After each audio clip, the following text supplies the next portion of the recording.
Hello students, आपका फिर से स्वागत है अपने इस यूट्यूब चैनल में। और हम डिस्कस कर रहे थे 10th क्लास के साइंस के सिलेबस को, जिसमें हमने केमिस्ट्री के 4 चैप्टर्स हम डिस्कस कर चुके हैं। और जो एक 4 चैप्टर हमारा बचा था कार्बन एंड इट्स कंपाउंड्स, उसको हम लेटर ऑन डिस्कस करेंगे। उससे पहले अब हम फिजिक्स का पोर्शन स्टार्ट करेंगे जो 10th क्लास का है। और फिजिक्स के पोर्शन में जो पहला चैप्टर है हमारा, वो रहेगा chapter number 10 according to NCERT. और चैप्टर का नेम है लाइट, रिफ्लेक्शन एंड रिफ्रैक्शन। तो जैसा कि हम नाम से ही पता चल रहा है कि हमें चैप्टर में लाइट के बारे में पढ़ना है, और लाइट के दो फिनोमिना के बारे में पढ़ना है हमें। और वो दो फिनोमिना क्या है, दोनों वर्ड्स हमें गिवन है चैप्टर के नेम में ही, रिफ्लेक्शन एंड रिफ्रैक्शन। तो अब हम स्टार्ट करते हैं चैप्टर को। और ये चैप्टर दो हिस्सों में बटा हुआ है, रिफ्लेक्शन एंड रिफ्रैक्शन में। अगर बेसिकली मैं इसको एक एक वर्ड में इसकी डेफिनेशन को डिस्कस करूं तो है क्या, देखने में दोनों वर्ड्स एक जैसे लग रहे हैं, रिफ्लेक्शन भी रिफ्रैक्शन भी, लेकिन काफी ज्यादा चेंजेस है इनके अंदर।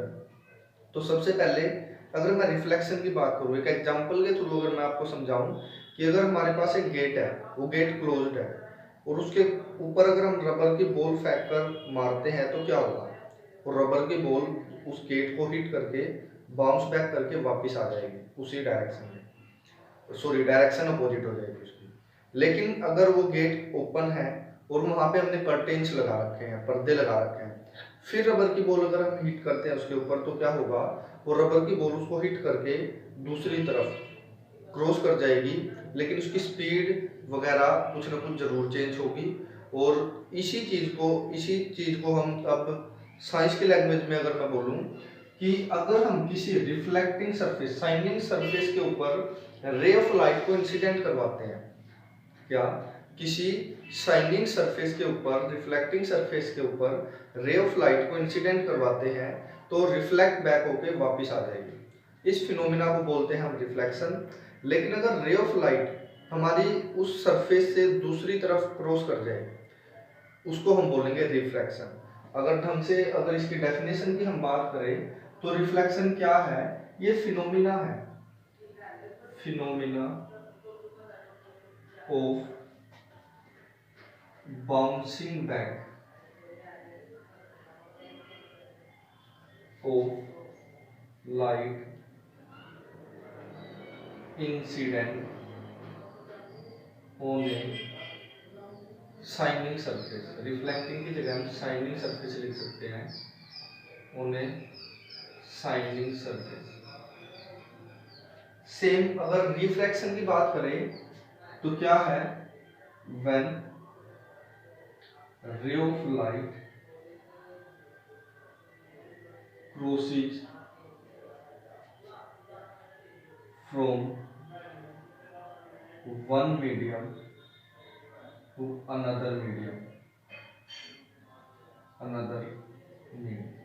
कि एक मीडियम से दूसरे मीडियम में जब रे ऑफ लाइट क्रॉस कर जाती है, उस फिनोमिना को बोलते हैं रिफ्रैक्शन ऑफ लाइट। उसके बाद अगर इनके एग्जांपल की बात करी जाए तो हमारे लिए जो शाइनिंग सरफेस जो रिफ्लेक्शन का काम करता है, उसका एग्जांपल है मिरर्स, जो भी हम डेली घरों में भी देखते हैं मिरर। और इसकी अगर हम बात करें तो इसका एग्जांपल है लेंसेज, जो हम स्पेक्स वगैरह में यूज करते हैं। फिर उसके बाद यहीं पे अगर हम बात करें दो और अगर मैं बात करूं लॉ ऑफ रिफ्लेक्शन,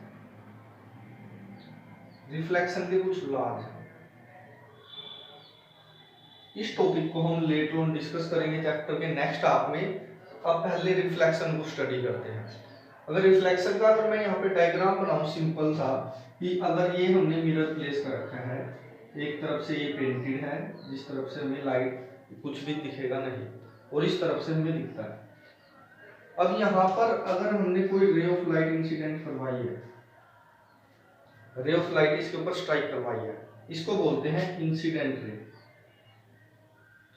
क्या बोलेंगे इसको, इंसिडेंट रे। तो अभी हमने बोला कि स्ट्राइक करके वापस उसी तरफ रहेगी, दूसरी तरफ क्रॉस नहीं करेगी।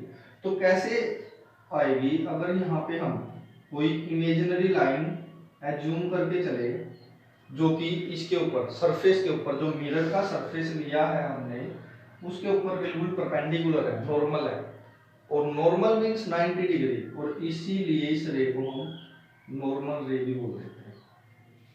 तो क्या होगा, जो इंसिडेंट रे स्ट्राइक किया था ये सेम इसी तरीके से रिफ्लेक्ट हो जाएगा, और रिफ्लेक्ट होने का मतलब इसको हम रिफ्लेक्टेड रे बोलेंगे। दोबारा ध्यान से सुनना, मिरर प्लेस किया हुआ हमने, कोई रे ऑफ लाइट इंसिडेंट करवाई, वो रिफ्लेक्ट होकर उसी तरफ चला गया, और बीच में एक एज्यूम किया है हमने एक नॉर्मल, और उसको हम नॉर्मल रे बोलते हैं। यहाँ पे ये जो एंगल है इसको हम आई से डिनोट करते हैं, और एंगल आई क्या है, एंगल ऑफ रिफ्लेक्शन या ये हमारा है एंगल ऑफ इंसिडेंट, या फिर इसको हम इंसिडेंस एंगल भी बोल सकते हैं।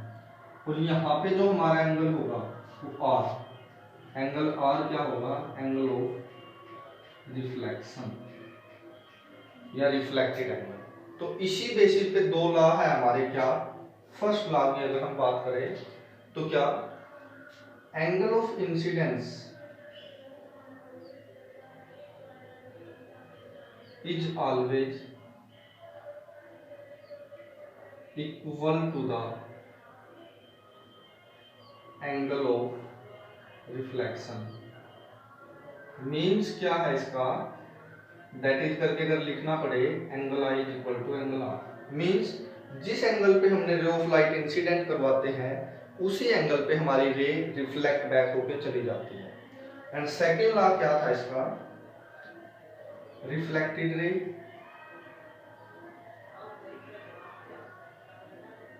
Incident ray and normal all lie in the same plane। मतलब क्या है इसका, कि जो हमारी इंसिडेंट रे है, नॉर्मल रे है एंड रिफ्लेक्टेड रे है, तीनों रे एक ही प्लेन में लाई करती है। ये हमारा लॉ ऑफ रिफ्लेक्शन था। तो क्या कुछ डिस्कस किया हमने, चैप्टर का नाम रिफ्लेक्शन एंड रिफ्रैक्शन, दोनों की डेफिनेशंस के बारे में बात की हमने, दोनों के एग्जांपल्स के बारे में बात की। जो रिफ्रैक्शन का पोर्शन है वो नेक्स्ट हाफ में हम स्टडी करेंगे चैप्टर के। रिफ्लेक्शन को हमने स्टार्ट किया, एक डायग्राम के थ्रू समझने की कोशिश की, उसके बाद लॉ ऑफ रिफ्लेक्शंस देखे हमने, दो लॉ ऑफ रिफ्लेक्शन थे। अब उसके बाद आएगा कि जो इसके एग्जांपल था, मिरर कितने टाइप्स के होते हैं, किस तरीके से वो इमेज फॉर्म करते हैं, वो चीज़ें हम नेक्स्ट वीडियो में डिस्कस करेंगे। तब तक के लिए थैंक यू।